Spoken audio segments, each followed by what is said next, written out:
এই আয়াত নিয়ে আমাদের ক্লাসিক্যাল স্কলারদের মাঝে বিভিন্ন মতামত পাওয়া যায়। তাতানাজ্জালু আলাইহিমুল মালাইকা, তাদের উপর ফেরেশতা অবতীর্ণ হয়, তাদের উপর ফেরেশতা অবতীর্ণ হয়। কারণ পূর্বের আয়াতগুলোতে কিয়ামত, বিচার দিবস, জাহান্নামের আগুন, আখিরাত এগুলো নিয়ে আলোচনা করা হয়েছে। কেউ কেউ বলেন সম্ভবত এই ফেরেশতারা আখিরাতে অবতীর্ণ হবেন।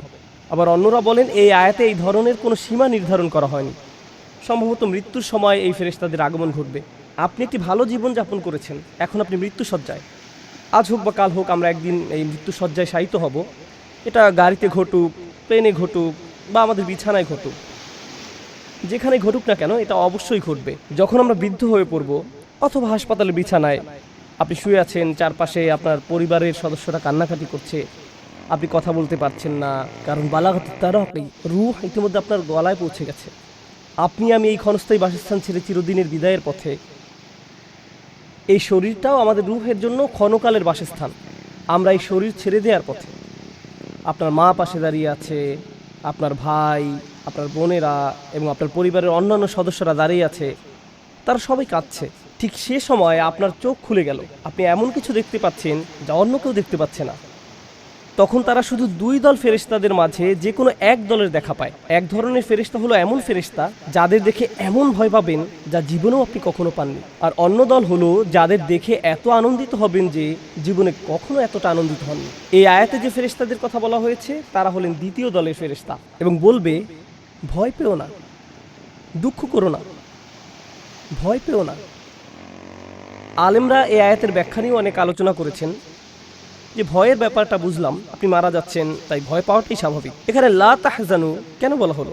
মনের দুঃখ তো পূর্বে ঘটে যাওয়া কোনো ঘটনা থেকে আসে, যা ইতিমধ্যে ঘটে গেছে। তাহলে এখানে কেন লা তাহজানু উল্লেখ করা হলো? কারণ একজন বিশ্বাসীর ভাবনাটা তখন এমন থাকে, আয় হায় ফেরেশতারা চলে এসেছে, আমার তো তওবা করা দরকার ছিল, আমার আরও কিছু দোয়া করা দরকার ছিল, আমি তো এই বছর ইতিকাফের পরিকল্পনা করেছিলাম, আমি আরও কুরআন তেলাওয়াত করতে চেয়েছিলাম, আমার মায়ের সাথে কিছু সময় ব্যয় করতে চেয়েছিলাম, বা আমার ভাইকে সাহায্য করতে চেয়েছিলাম, আমি অমুক অমুক ব্যক্তিকে টাকা দিতে চেয়েছিলাম, আমি আরও কিছু সাদকা করতে চেয়েছিলাম, আমি বেহুশ হওয়ার পূর্বে চেকটা সই করে যেতে চেয়েছিলাম, এখন আমি হাসপাতালে আর আপনারা চলে এসেছেন, আপনারা আমাকে নিয়ে যাওয়ার পূর্বে একটু চেকটা সই করার সুযোগ দিবেন। তখন ফেরেশতারা বলবে চিন্তা করো না, তোমার কোনোই সমস্যা নেই এবং সফলতার সাথে উত্তীর্ণ হয়েছ। লা তাহজানু ও আবশিরু বিল জান্নাহ। চিন্তা করে দেখুন, মানুষটি মৃত্যুসজ্জায়, তার আশেপাশে সবাই কাঁদছে, আর সে সময় এক ফোঁটা চোখের পানি ফেলার মতো শক্তি পর্যন্ত তার নেই, কিন্তু ভেতরে ভেতরে তিনি এমন চরম আনন্দিত, যে জীবনে কখনো এমন আনন্দিত হননি, কারণ তিনি মাত্র জান্নাতের গ্যারান্টি পেলেন। কোনো কোনো আলেমের মতে এই ঘটনা ব্যক্তির মৃত্যুর পূর্বেই ঘটে, কিন্তু তিনি আসলে ফেরেশতাদের দেখতে পান, মৃত্যুর সময় যে তাকে ফেরেশতারা অভিবাদন জানাচ্ছে। ও আবশিরু বিল জান্নাতিল্লাতী কুনতুম তুআদুন। আরেক দল আলেমের অভিমত, আপনি যদি উত্তম মানুষে পরিণত হওয়ার চেষ্টা করতে থাকেন, আপনি যদি সুম্মাস্তাকামু এর উপর জীবন ধারণ করেন, তাহলে ফেরেশতারা এখনই আসবেন। আপনি হয়তো তাদেরকে দেখতে পাচ্ছেন না, তাদের অভিবাদন শুনতে পারছেন না, কিন্তু আল্লাহ আকাশ থেকে শুধু আপনার জন্য ফেরেশতা প্রেরণ করবেন, যেন আপনি ভয় না পান, যেন আপনি ভয় এবং দুঃখ থেকে বেঁচে থাকতে পারেন, এবং যে জান্নাত আপনি পেতে যাচ্ছেন তার জন্য যেন ভালো লাগা অনুভব করেন। শুধু এই জন্য আল্লাহ আকাশ থেকে ফেরেশতা প্রেরণ করেন। সুবহানাল্লাহ। আল্লাহ তাখাফু, এখানে যে আন দেখতে পাচ্ছেন তার মানে হলো আল্লাহ তাখাফু। ফেরেশতাদের আগমন এই উদ্দেশ্যেই ঘটে, যেন আপনি ভয় এবং দুঃখ ভরাক্রান্ত না হয়ে পড়েন। আমি আগেই বলেছি, আমাদের দিন আমাদের জীবন থেকে দুঃখ কষ্ট দূর করে দেয়, মানসিক চাপ এবং মনোবেদনা দূর করে দেয়। মানুষ সাধারণত দুইটা মানসিক চাপে ভোগে, ভয় এবং দুঃখ। এবং ফেরেশতারা এসে বলেন তুমি আবেগের দিক থেকে সুস্থ থাকবে, তোমাকে চিন্তা করতে হবে না, তোমার যা যা করার কথা ছিল তুমি তা করেছো, আর তাই আল্লাহ তোমাকে আবেগের দিক থেকে সুস্থ করে দিবেন, তোমার মানসিক কষ্ট দূর করে দিবেন। আল্লাহ তাখাফু ওয়ালা তাহজানু ওয়া আবশিরু বিল জান্নাহ। আর জান্নাতের সুসংবাদ শুনে আনন্দিত হও। আল্লাতী কুনতুম তুআদুন। আয়াতের এই অংশটা খুবই গুরুত্বপূর্ণ। আল্লাতী কুনতুম তুআদুন, আমি এই অংশটা একটু সময় নিয়ে ব্যাখ্যা করতে চাই, এবং এই অংশটা নিজেই একটা জগৎ। আল্লাতী কুনতুম তুআদুন, যার ওয়াদা তোমাদেরকে সব সময় দেওয়া হতো। আল্লাহ কোথায় জান্নাতের ওয়াদা দিয়েছেন? তার কিতাবে। এখন যাদেরকে জান্নাতের সুসংবাদ দেয়া হচ্ছে তাদেরকে বলা হলো তোমরা সব সময় জান্নাতের ওয়াদা পেতে। কুনতুম তুআদুন। আরবি ব্যাকরণের নিয়ম অনুযায়ী যদি কোথাও কানা এবং মুদারে একত্রে আসে তাহলে সেটা লম্বা সময় ধরে ক্রমাগত কোনো কিছু ঘটার ধারণা প্রকাশ করে, অর্থাৎ তোমরা অনবরত জান্নাতের প্রতিশ্রুতি পেতে। আমি আপনাদেরকে বলেছিলাম যে কিছু দায়িত্ব জ্ঞানহীন মূর্খ কাফের সবাইকে বলতো কোরআন তেলাওয়াত শোনো না, যখন এটা তেলাওয়াত করা হয় বিভিন্ন রকমের আওয়াজ তোলো, বাধা সৃষ্টি করো। আর বিপরীত দিকে একজন বিশ্বাসী সকালে বিকালে নিয়মিত আল্লাহর কিতাব অধ্যয়ন করত। কুরআন তেলাওয়াতে তারা অপরিসীম আনন্দ খুঁজে পেতেন, আল্লাহর প্রতিশ্রুতিতে প্রশান্তি খুঁজে পেতেন। আর আপনি যখন প্রচুর পরিমাণে কোরআন অধ্যয়ন করেন তখন কোন কথাটি আপনি বারবার শুনতে পান?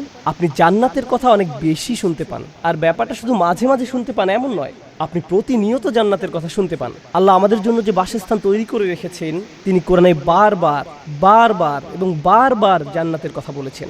জানেন, মানুষ যখন বাড়ি বা অ্যাপার্টমেন্ট কেনার কোনো প্ল্যান করে তারা কি করে?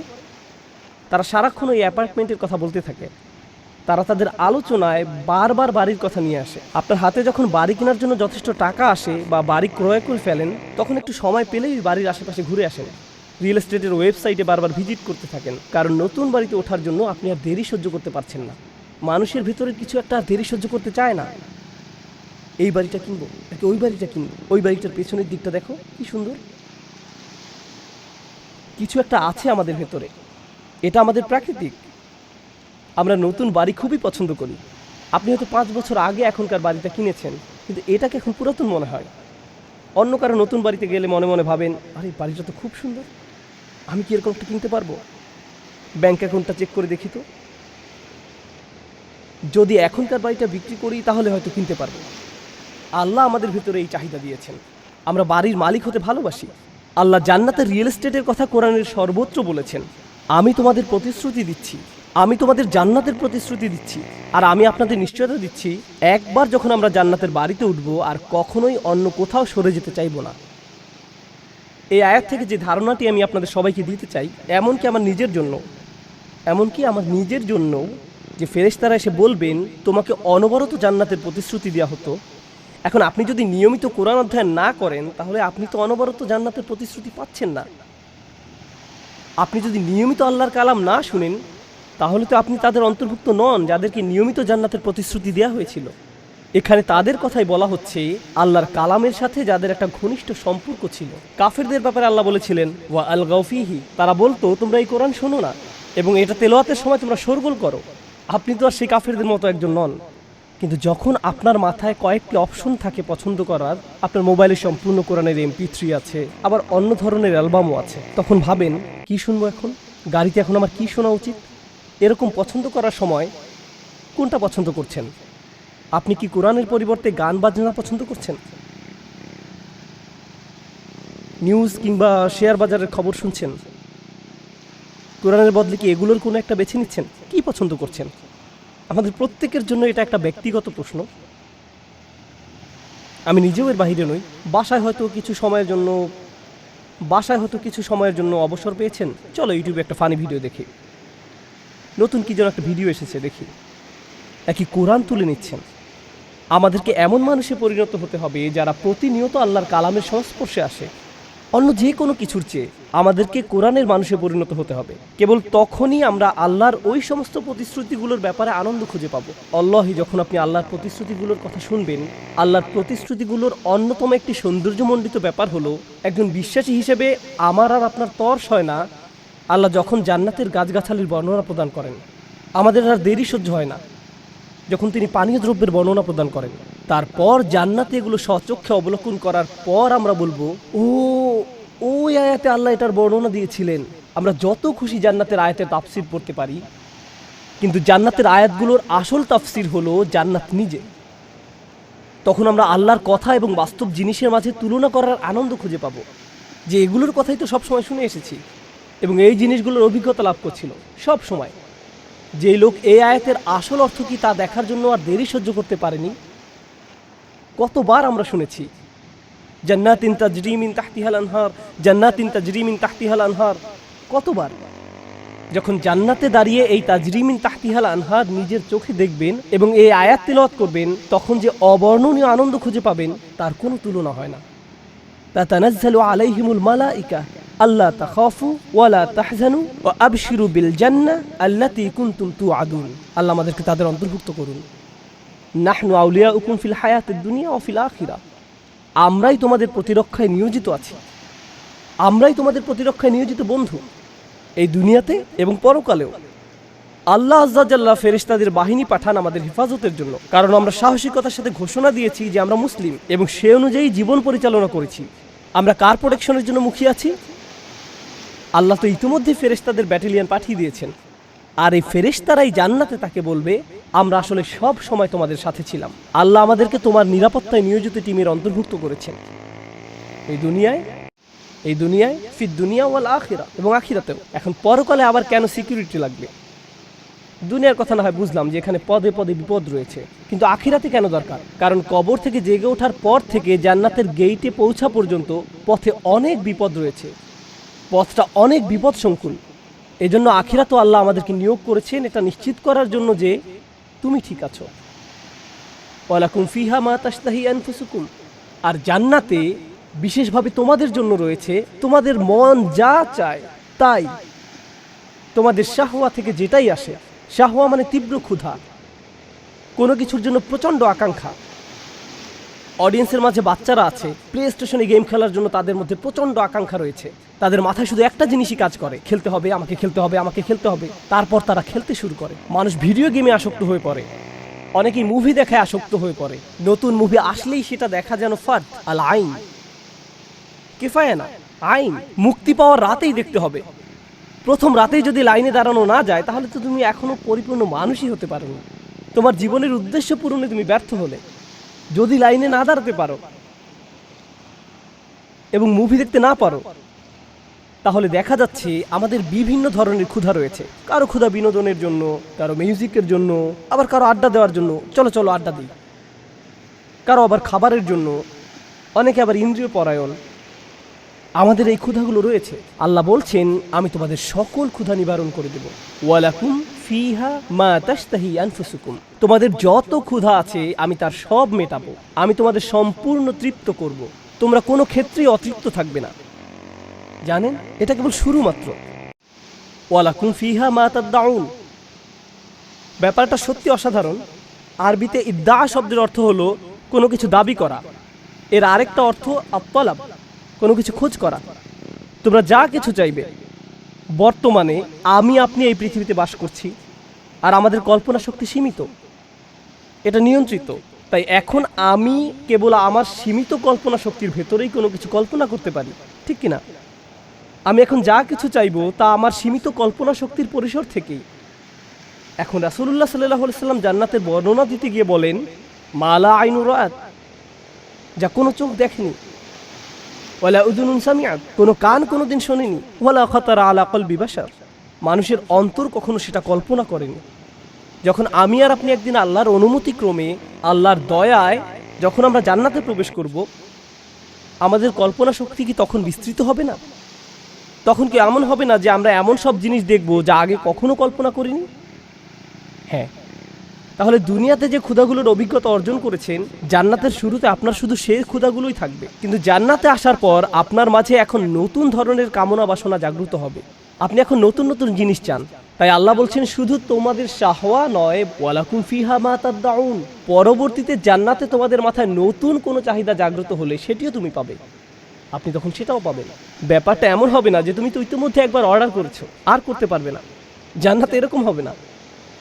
একবার অর্ডার করার পর আপনাকে সেটা পরিবেশন করা হয়েছে, এরপর আপনার কামনা বাসনার বিকাশ ঘটে, আপনাকে তা দেওয়া হয়, আবার দেওয়া হয়। এভাবে আপনি শুধু চাইতেই থাকেন আর সর্বদা আপনার এই চাহিদা পূরণ হতে থাকে। ওয়ালাকুম ফিহা মা তাদদাউন। জান্নাতের কি অসাধারণ বর্ণনা! কিন্তু সবচেয়ে অসাধারণ বর্ণনাটি আমি আপনাদের সামনে উপস্থাপন করেই আজকের আলোচনা সমাপ্তি টানছি। বর্ণনাটা পরবর্তী আয়াতে। আমি যেহেতু পাকিস্তানি বংশোদ্ভূত, তাই আমি উপমহাদেশীয় যে সংস্কৃতি তার সাথে মিলিয়েই উদাহরণ দেওয়ার চেষ্টা করছি। ইন্দোপাক সংস্কৃতিতে যদি কারো বাসায় যান, তারা প্রথমে আপনাকে লিভিং রুমে বা গেস্ট রুমে নিয়ে বসান এবং আসল ডিনারের পূর্বে আপনাকে নাস্তা, পানি, পিঠা, পায়েস এগুলো পরিবেশন করা হয়। নাস্তা, পানি, পিঠা, পায়েস এগুলো পরিবেশন করা হয়। তাহলে শুরুতেই তারা আপনাকে ডিনার পরিবেশন করেন না। প্রথমে লিভিং রুমে নিয়ে বসতে বলেন, এরপর হালকা চা নাস্তা পরিবেশন করেন। এমন করার উদ্দেশ্য কি? আপনার ক্ষুধাকে কিছুটা দমন করা। তারপর আপনাকে আসল খাবার পরিবেশনের জন্য নিয়ে যাওয়া হবে। এই দুইটার মাঝে এটাই পার্থক্য। তাহলে কারো বাসায় গেলে শুরুতে প্রাথমিক আপ্যায়ন পেয়ে থাকেন, সামান্য জুস, পানি ইত্যাদি। আর এর মধ্যে ডিনারের প্রস্তুতি চলতে থাকে, টেবিল সাজানো হচ্ছে। এই প্রাথমিক আপ্যায়নকে বলা হয় নুজুল। এই প্রাথমিক আপ্যায়নকে বলা হয় নুজুল। আরবি ভাষায় আপ্যায়নকে বলা হয় নুজুল। আর নুজুল শব্দটি এসেছে নাজালা থেকে, যার অর্থ অবতীর্ণ হওয়া। এই শব্দ ব্যবহার করা হতো কারণ আগের দিনে মানুষ কারো বাড়িতে যেত ঘোড়ায় চড়ে বা উটের পিঠে চড়ে। তারপর কি করত? সে ঘোড়া থেকে নেমে আপনার বাড়িতে আসতো। আর আপনার বাড়িকে বলা হতো মঞ্জিল। আরবিতে মেজবানের বাড়িকে বলা হতো মঞ্জিল। তো সে আপনার মঞ্জিলে আসলে আপনি তাকে নুজুল প্রদান করেন, প্রাথমিক আপ্যায়ন, আসল ভোজের ভূমিকা স্বরূপ। এটাকে বলা হয় নুজুল। জান্নাতের যে বর্ণনা আমি আপনাদের দিয়েছি, যে বর্ণনা এতক্ষণ আপনাদের সামনে তুলে ধরেছি, পরের আয়াতে আল্লাহ বলেন নুজুলাম মিন গফুরির রহিম। এটা ক্ষমাশীল করুণাময়ের পক্ষ থেকে প্রাথমিক আপ্যায়ন। আমি তোমাদের আপ্যায়ন শুরু করলাম মাত্র। যত কিছু আমরা কামনা করি, যত কিছু আমাদের কল্পনা শক্তি দিয়ে আমরা আল্লাহর কাছে চাইতে পারি, এর সব কিছুই আপ্যায়নের শুরু মাত্র। এর মাধ্যমে আপ্যায়ন শুরু হলো মাত্র। জানেন কেন এটা এত অসাধারণ?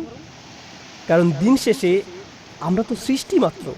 কতটুকুই বা আমরা চাইতে পারি, কত পরিমাণে আমরা চাইতে পারি। এমনকি জান্নাত দেখার পরেও আমাদের কল্পনা শক্তি সীমিত, জান্নাত দেখার পরেও। তাই আল্লাহ আমাদের এমন সব জিনিস দেবেন আমাদের চাওয়া ব্যতীত, যেগুলো এমনকি আমরা কল্পনাও করতে পারি না, জান্নাতে প্রবেশ করার পরেও। আর এই সব কিছু তোমাদের পরবর্তীতে দেওয়া হবে, যা শব্দ দিয়ে প্রকাশ করা যায় না। এরাই হলো জান্নাতের মানুষ। এরা দিন পালনে সাহসী, এরা ইসলামের জন্য দাঁড়িয়ে যায়। এরা নিজেদের সাথে এভাবে প্রতিজ্ঞা করে যে দিন দিন তারা আরো ভালো থেকে আরো ভালো মুসলিমে পরিণত হবে, আরো অধিক প্রতিজ্ঞাবদ্ধ মুসলিমে পরিণত হবে। দিনের শিক্ষাগুলো নিজেদের প্র্যাকটিক্যাল জীবনে বাস্তবায়ন করবে। এরা এমন ধরনের মুসলিমে পরিণত হবে দিনের পর দিন সুম্মাস্তাকামু, অতঃপর তাতেই তারা অবিচল থাকে। বারাকাল্লাহু লি ওয়া লাকুম ফিল কুরআনিল হাকিম ওয়া নাফা'নি ওয়া ইয়্যাকুম বিল আয়াতি ওয়াজ যিকরিল হাকিম। আশহাদু আল্লা ইলাহা